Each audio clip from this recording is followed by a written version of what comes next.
হারে অভিযুক্তর 164 না করানো, এটা হচ্ছে আইনের সব থেকে বড় অপরাধ।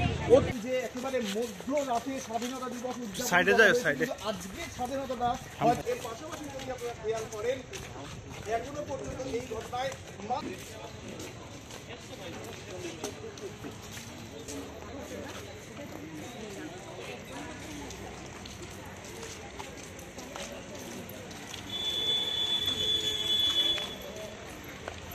এটা তো মানে কি বলবো, আর হাসপাতালে ডিউটি করতে গিয়ে যদি এরকম অসুবিধা এরকম সমস্যার মধ্যে পড়তে হয় যে ওকে নিজের প্রাণটা পর্যন্ত দিতে হয়েছে, যারা করেছে এগুলো নিশ্চয়ই আমরা তার শাস্তি চাই এবং এরকম শাস্তি দেওয়া হোক যাতে এরকম কাজ করা মানুষ ভাবতে না পারে, কারণ ওরা তো সুস্থ মস্তিষ্কে এগুলো করেনি, যারা করেছে অসুস্থ।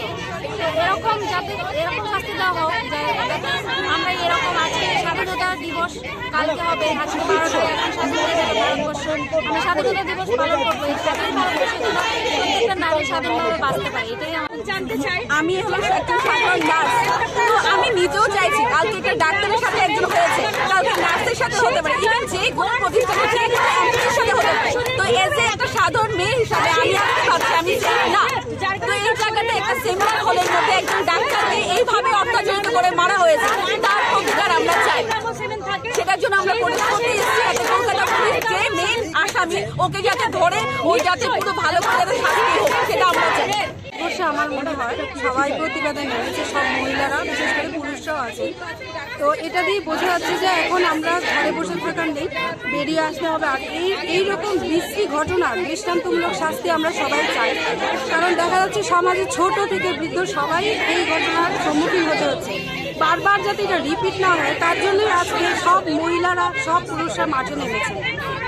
শোনা যায়নি, আমার জানা নেই যে এরকম একজন ডাক্তার ওর নিজের সেমিনার হলে যেখানে পড়ার কথা যে সেখানে সবসময় একাডেমিক্স হয় এরকম যাবে